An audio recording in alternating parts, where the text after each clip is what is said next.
Hello learners, welcome to IAS marathon here back with a new lesson. So fundamental rights पढ़ रहे थे हम, है ना। सो इसके बाद ही कंटिन्यू करेंगे इसको ही। यस, तो आर्टिकल 24 तक हम कंप्लीट कर चुके हैं। पहले बताया channel totally dedicated to the civil services, और यहाँ पर हर चीज़ जो है वो फ्रीली अवेलेबल है सबके लिए। तो शेयर करें यार, सब्सक्राइब करें, ठीक है। सो स्टार्ट करते हैं। Right to freedom of religion, हाँ बहुत ही इंपॉर्टेंट है, बहुत ही डिबेटेबल भी है, क्योंकि हमेशा न्यूज़ में रहेगा ये बार बार, ठीक है। कोई भी कानून बने या फिर कुछ भी हो तो इससे आपको इम्पैक्ट ज़रूर होता है। और ये बिल्कुल एकदम रिलीजन इज़ अ टॉपिक, ऐसा टॉपिक है जो बहुत ही सेंसिटिव है, ठीक है। फीलिंग सेंटिमेंट्स जुड़े होते हैं लोगों के इससे, आम जिंदगी की अगर हम बात करें उसमें। तो क्या क्या रिलीजन से रिलेटेड राइट्स हैं, फ्रीडम है आपको, वो ज़रूरी याद होना चाहिए आपको। तो यहाँ पर याद रखना आर्टिकल 25 के अंदर आता है, और इसका टेक्स्ट है कि freedom of conscience, freedom free profession, practice and propagation. इन सब वर्ड्स के मतलब मैं आपको बताने वाला हूँ, और यही आपका राइट है। सो 25 है ना, इसके अंदर जितने भी पर्सन हैं वो इक्वली इंटाइटल्ड है कि ये सब जो राइट्स हैं कॉन्शियंस का, freely profess, practice and propagate कर सकते हैं, ठीक है। और यस, तो जैसे कि आपका इसमें आता है फ्रीडम ऑफ कॉन्शियंस, तो ये जो अगर हम स्पेसिफिकली इसको लें अलग से, तो फ्रीडम ऑफ कॉन्शियंस जो है वो एब्सोल्यूट है एक तरीके से, क्योंकि कॉन्शियंस ये जो कॉन्शियंस है आपका, वो एक इनर फीलिंग है, इनर फ्रीडम है एक इंडिविजुअल की, जो अपने रिलेशन गॉड के साथ, क्रीचर्स के साथ डिज़ायर, अपनी डिज़ायर के अकॉर्डिंग बदल सकता है और मॉडिफाई कर सकता है। तो ये इस पर कोई लॉ या नहीं बन सकता, ठीक है। कोई कैसे आपकी कॉन्शियंस को कंट्रोल कर सकता है, कोई भी लॉ मुझे बता देना, ठीक है। It is not possible. So right to profess, second part है इसका, राइट टू प्रोफेस। प्रोफेस का मतलब होता है कि किस तरीके से आपकी जो रिलीजियस बिलीव्स हैं, फेथ हैं, उसको ओपनली और फ्रीली आप प्रोफेस कर रहे हैं, डिक्लेयर कर दें सबके आगे, ठीक। नेक्स्ट है आपका right to practice. Right to practice मतलब जो रिलीजियस वर्शिप्स हैं, रिचुअल, सेरेमनीज और एग्जीबिशंस होती हैं बिलीव्स और फेथ्स की, उसको परफॉर्म कर सकते हैं आप फ्रीली। नेक्स्ट है आपका right to propagate. Right to propagate का मतलब अब तो आप इसको अपने तक सीमित ना रख के समाज के दूसरे लोगों तक भी फैलाएं इसको, ठीक है। To spread into the other part of the society. और इससे आपको एक देखो, अगर हम इसको पॉजिटिवली लें तो ये it's a very well formula to connect with every person of every religion, ठीक है। अपने अपने धर्म की अच्छी अच्छी बातें बता सकते हैं आप। Transmission and dissemination of one's religious belief to other and exposition of the tenets of the one's religion. अच्छी अच्छी बातें बताएं सबको, सामने वाले को, बट जो है लिमिट में रहना बहुत ज़रूरी होता है। किसी को भी कन्वर्ट नहीं करा सकते हो आप, ठीक है, एलिजेटली। और forcibly conversion is criminal offence, okay. So freedom of conscience के खिलाफ चल जाएगा अगर किसी ने फोर्सिबल कन्वर्जन किया तो, ठीक है। और अगर जब ये फ्रीडम ऑफ कॉन्शियंस के गया तो सिंपल सी बात है, ये violation of the fundamental rights भी है ना। सो एक बहुत इंपॉर्टेंट बात इसके अंदर, ये सिर्फ रिलीजियस बिलीव्स की छूट नहीं देता है, फ्रीडम नहीं देता, बल्कि रिलीजियस प्रैक्टिस की भी देता है ना। तो डिफरेंस है इसमें, बिलीव्स क्या मानते हैं आप डॉक्टर, और प्रैक्टिस क्या करते हैं उसकी। सो यस, और ये जो राइट है वो आपका सिटीजन और नॉन सिटीजन दोनों को ही अवेलेबल है इक्वली।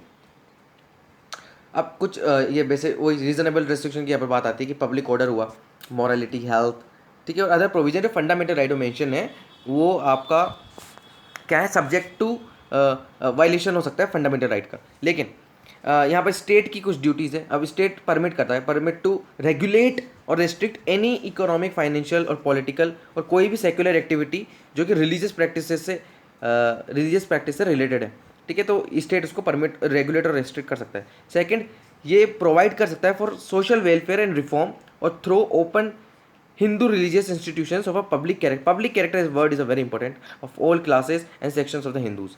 आर्टिकल 25 जो है इसमें दो एक्सप्लेनेशन और दिए जाते हैं, देखना बहुत ही इंपॉर्टेंट है, बहुत बारीक सा फर्क है इसके अंदर, ठीक है। लेकिन चेंज बहुत बड़ा आता है इससे। पहला है कि जो कृपन्स होती हैं, जो पंजाबी लोग और जो सरदार लोग पहनते हैं, ठीक है, वो बेसिकली इंक्लूड है प्रोफेशन ऑफ सिख रिलीजन में, ठीक है, वो इंक्लूड है प्रोफेशन ऑफ सिख रिलीजन में। सेकंड क्या होता है, जो हिंदू वर्ड है ना कॉन्स्टिट्यूशन के अकॉर्डिंग, इसी के अंदर जो सिख, जैन और बुद्ध है, ठीक है, बुद्धिस्ट है, वो इंक्लूड किए जा चुके हैं, ठीक है। एक तो कृपन वाला इसमें पॉइंट याद रखना। सेकंड, हिंदू के अंदर ही जो सिख, जैन और बुद्धिस्ट है, ये पता नहीं क्यों है, बाकी ये कॉन्स्टिट्यूशन के अंदर मेंशन है, इसलिए मैंने आपको यहाँ पे बता दिया, ठीक, याद रखना है बात। सेकंड आता है आपका आर्टिकल 26। आर्टिकल 26, ठीक, तो आर्टिकल 26 क्या कहता है, freedom to manage religious affairs. अब थोड़ा सा देखना फर्क है इसके अंदर, जो आर्टिकल 25 पढ़ा था, बाकी most of the thing is related to the आपका फ्रीडम ऑफ रिलीजन। ये बड़ा एस्पेक्ट है, फ्रीडम ऑफ रिलीजन उससे रिलेटेड है। देखना आर्टिकल 26 क्या कहता है, इसके अंदर ये मेंशन है बेसिकली कि हर जो रिलीजियस डिनोमिनेशन है, कोई भी रिलीजन हो, तो और any it's section shall have the following right. ये राइट जो इसके अंदर मेंशन है वो इनको दिए गए। पहला क्या कि right to establish maintain institution for religious और चैरिटेबल पर्पसेस के लिए। पर्पस वेरी इंपॉर्टेंट, पर्पस जरूरी होता है, ठीक है। तो ये इंस्टीट्यूशन बनाने की इनको पूरी छूट है, राइट है ना। Right to manage its own affairs in matters of religion, religion के मैटर्स में इसके जितने भी अफेयर्स होते हैं किसके, आपके इन इंस्टीट्यूशंस के, तो वो फ्रीली एडमिनिस्टर मैनेज कर सकते हैं। थर्ड आता है आपका right to own and achieve movable and immovable property, जो कि टैक्स फ्री होती है मोस्ट ऑफ द टाइम, है ना। नेक्स्ट है आपका right to administer such property in accordance with the law, ठीक है। अब ये जो प्रॉपर्टी है ना, इसको एडमिनिस्टर करना पड़ता है अकॉर्डिंग टू द लॉ, ठीक है। बाकायदा उसकी बैलेंस शीट्स बनती हैं, सब कुछ होता है उसका भी, ठीक।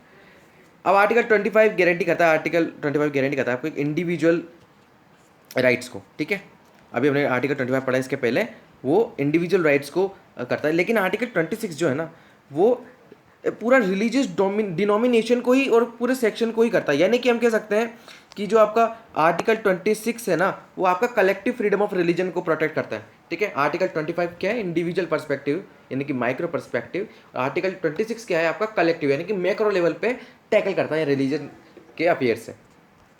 अब सेम वही बात, रीजनेबल रिस्ट्रिक्शन जरूरी होता है ना, हर आर्टिकल में, हर फंडामेंटल राइट्स में। तो ये भी वैसे ही है जैसे आर्टिकल 25 पे था, but it is not subjected to other provision related to the fundamental rights. बहुत इंपॉर्टेंट, जैसे कि ये पब्लिक ऑर्डर का ध्यान रखेंगे, मोरालिटी और हेल्थ का, but it is not subject to the other, जैसे कि सुप्रीम कोर्ट ने हेल्ड किया था। अब एक बहुत ही इंपॉर्टेंट बात जो सुप्रीम कोर्ट ने कहा है, इन्होंने कहा है रिलीजियस डिनोमिनेशन अगर अब मनवाना है कि आपका ये रिलीजियस डिनोमिनेशन ये इंस्टीट्यूशन है, तो 3 कंडीशन है वो आपको फुलफिल करनी पड़ेगी। पहली क्या है सर एंड मैम, तो ध्यान से सुनना, बहुत इंपॉर्टेंट है और बहुत यहाँ से क्वेश्चन बनता है।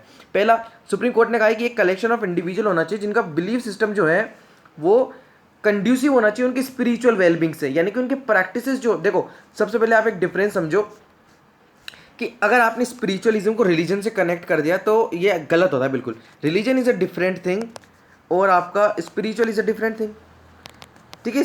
स्पिरिचुअलिज्म जो है काफ़ी बड़ा एस्पेक्ट है, बल्कि और रिलीजन से भी बड़ा तो नहीं, लेकिन एक तरीके से सेपरेट सेगमेंट है, क्योंकि spiritualism is related to the आपका स्पिरिट, आत्मा से रिलेशन है इसका, ठीक है।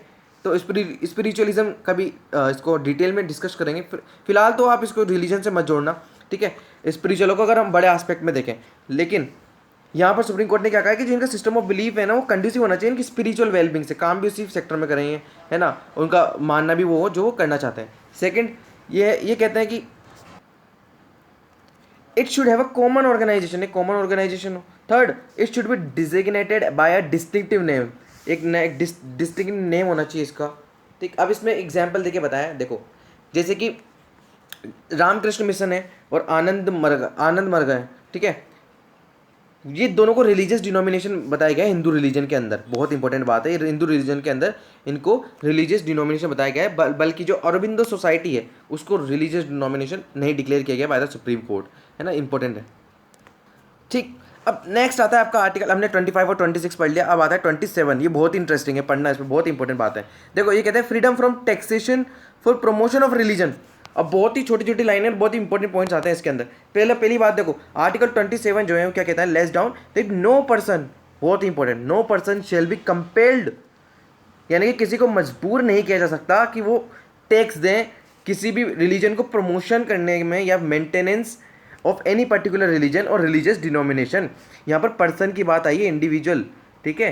यहाँ पर पर्सन की बात है इंडिविजुअल या फिर कोई ऑर्गेनाइजेशन, ठीक है, जो कि गवर्नमेंट नहीं है या स्टेट नहीं है, बहुत इंपॉर्टेंट बात, यानी कि वो उससे आप टैक्स नहीं ले सकते अगर वो ऐसा कोई काम करता है जिससे रिलीजन को, किसी भी एनी पर्टिकुलर रिलीजन के प्रमोशन और मेंटेनेंस में काम करता हो, ठीक। सेकेंड बात, स्टेट बहुत इंपॉर्टेंट, स्टेट जो है वो पब्लिक मनी किसी पर्टिकुलर रिलीजन, याद रखना, एनी पर्टिकुलर रिलीजन के मेंटेनेंस और प्रमोशन के पे स्पेंड नहीं कर सकता। कौन सा पैसा, टैक्स का पैसा, ठीक है। अब ये क्यों होता है ऐसा, बेसिक वही सिंपल बात, हमारे स्टेट क्या है, सेक्युलर स्टेट है, ठीक है। तो ये नहीं चाहता कि किसी पर्टिकुलर रीजन को फेवर करे, पैट्रनाइज करे और किसी रीजन को फेवर करे, है ना, सिंपल सी बात। अब ये कहते हैं कि अब ये जो टैक्स का पैसा आया है तो वो क्या किसी रिलीजन पे नहीं, बिल्कुल नहीं, ऐसा नहीं है। इसमें कहा गया है कि सारे रिलीजन के मेंटेनेंस एंड प्रमोशन पर टैक्स के पैसे को इस्तेमाल किया जा सकता है इक्वली। अगर आप बिना डिस्क्रिमिनेशन के स्पेंड करें गवर्नमेंट तो कर सकती है, बट वो ऑल रिलीजन पर करना पड़ेगा उसको, राइट। अब देखो यहाँ पर टैक्स तो नहीं लगा सकते हैं गवर्नमेंट इन इन चीज़ों पर, लेकिन फ़ी जरूर पे कर सकते हैं। अब फ़ी क्या होता है भैया, अब यहाँ पर देखो फ़ी बेसिकली इसलिए है, फ़ी चार्ज करते हैं ना to control secular administration of the religious institution. अगर कोई रिलीजियस इंस्टीट्यूशन है तो वहाँ का एडमिनिस्ट्रेशन, जो सेक्युलर एडमिनिस्ट्रेशन, उसको कंट्रोल करने के लिए, या इसलिए नहीं कि वो रिलीजन को प्रमोट या मेंटेन करे, ठीक है। तो जो फ़ी होती है वो कुछ भी हो सकती है, पिलग्रिमेजेस के लिए स्पेशल सर्विस अगर कोई कुछ चाहिए तो वो, या फिर सेफ्टी मेजर्स हो, ठीक है, किसी को एक्स्ट्रा चाहिए तो उसके लिए तो चार्ज करना पड़ेगा आपको। तो जो फी है ना basically levied on the religious endowment for the meeting of regulation expenditure. अब यहाँ पे इसका मतलब ये रिलीजियस इंडाउनमेंट मतलब जो बड़े बड़े दान जो आते हैं, ठीक है, मंदिरों में, उन पे भी चार्ज कर सकती है गवर्नमेंट, ताकि जो रेगुलेशन एक्सपेंडिचर आता है, ठीक है, उनका हिसाब का खर्चा, ठीक है, वो भी स्टेट कर सकता है। तो उसका रेगुलेशन एक्सपेंडिचर भी as in a form of fee जो है चार्ज कर सकती है, ठीक है। तो इंपॉर्टेंट है ये। आर्टिकल 25, 26 और 27 हमने पढ़ लिया।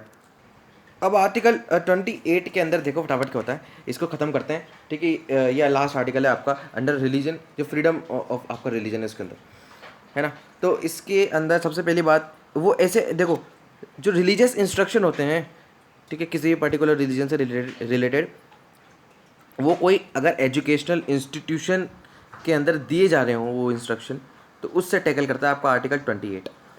ऐसे ऐसे रिलीजियस इंस्ट्रक्शन जो कि फुली फंडेड है स्टेट फंड से, यानी कि गवर्नमेंट के द्वारा फंडेड है, fully totally Holi maintained out of state fund, तो ऐसे इंस्टीट्यूशन में रिलीजियन इंस्ट्रक्शन नहीं दिए जा सकते, ठीक।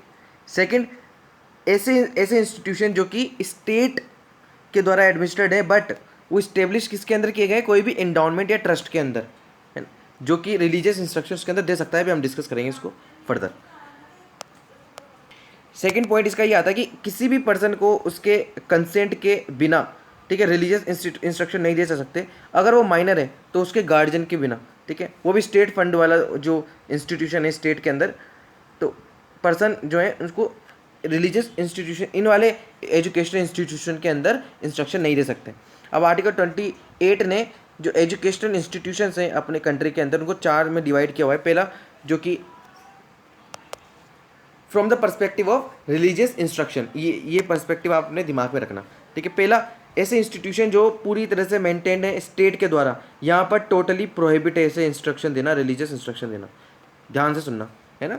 सेकंड, ऐसे इंस्टीट्यूशन जो स्टेट एडमिनिस्टर कर रहा है बट इस्टेब्लिश अंडर एनी इंडाउनमेंट और ट्रस्ट। इंडाउनमेंट मैंने पहले बता दिया, जो दान आती है उसके अंदर, या फिर कोई इंस्टीट्यूशन चला रहा है पूरा, ठीक है, लेकिन एडमिनिस्ट्रेट को स्टेट करता हो, ठीक है, तो ऐसे इंस्टीट्यूशन के अंदर दिए जा सकते हैं जो आपके रिलीजियस इंस्ट्रक्शन है, ठीक। थर्ड आता है आपका ऐसे इंस्टीट्यूशन को जो इसने स्टेट ने रिकॉग्नाइज किया है, और चौथा आता है ऐसे इंस्टीट्यूशन जो स्टेट से एड लेते हैं। अब इन दोनों के अंदर जो है वो जो वॉलेंटरी बेसिस पर आप रिलीजियस इंस्ट्रक्शन दे सकते हैं, ठीक है। तो यहाँ पर मैंने पहले ही बता दिया, ए के अंदर नहीं दे सकते, कंप्लीटली प्रोहिबिटेड है।